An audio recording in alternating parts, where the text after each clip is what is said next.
and I've always advocated, is women bring an emotional intelligence that men don't have. And the recent hiring of Jessica Campbell for the Seattle Kraken, I've said for a few years, the first team in the NHL to hire a woman on their staff, I think is going to have an impact on the culture of the sport and that particular team. Uh, Tom and I are fortunate. Tom has been coaching women more different teams at different age levels than I have. He's also coached men, and I haven't coached as many teams at so many different levels as Tom. But I think I may be generalizing Tom here, but coaching women just made me aware of the importance of that, of the emotional intelligence, and not the X's and O's, but the emotional intelligence of coaching and how you make people feel as you coach. And Tom, I'm just going to ask you a question here. You were flipping and flopping with coaching your son growing up, boys hockey, obviously. And then when did you get involved in coaching females? And how did you adapt, find that work for you, learn, whatever? Well, what happened is, after being assistant at University of Calgary all through the 90s till 96, I guess I was there 8 years. That was male hockey, right? Yeah, with the U of C men. Then Jim was getting to that pee-wee age, and yeah. I started coaching him. So I coached him for about 6 years there. And that was the coaching I was doing. And then I took early retirement, and there was the job at Mount Royal women available. And before that, there really wasn't any female hockey, because that was only second, third year of their program. And I got the job, and I spent 5 years there, and I'd never coached, but I taught school. So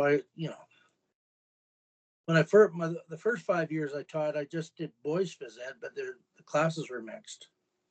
And then I went to St. Mary's for a few years, and I took a course from Joan Vickers called Gender and Sport, because I wanted to know the difference between girls and boys, right?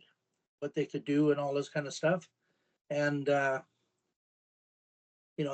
then I coached Mount Royal women 5 years, and then I went to the Red Bulls and coached in Salzburg. But when I came back, then Sam Holmes got me to coach that Rockies team, the women's Western Women's Hockey League team. And then when I was done there, the Girls Hockey Calgary, they asked me to coach AAA midget. So that's when I got involved with the Girls Hockey Calgary. So I did that, and I've done, now I'm doing the Bantam girls, the U15 ones. Yeah. So I've done kind of, but that's how I got involved until 2003. I had never, coached like women's hockey, but what was it, 98? There was 8,500 girls playing in Canada. Then after the Olympics, there was 85,000. So it was, a big transition. Jacob, our group, we've had NHL players on, former NHL players, NHL coaches, international, National Olympic female players. And so we've talked about the gender and coaching in sport.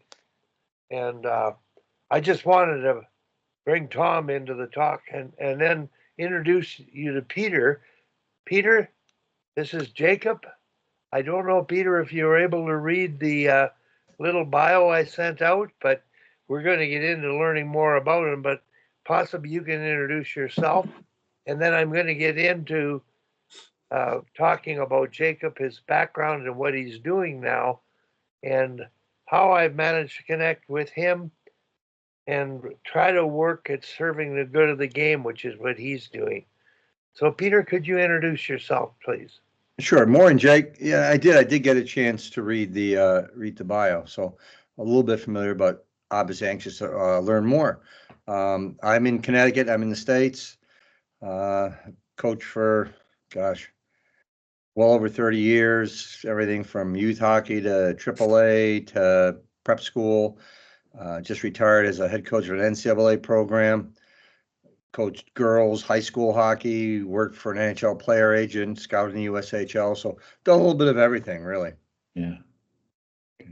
Awesome. Nice to meet you, Peter. Pleasure. You as well. Yeah.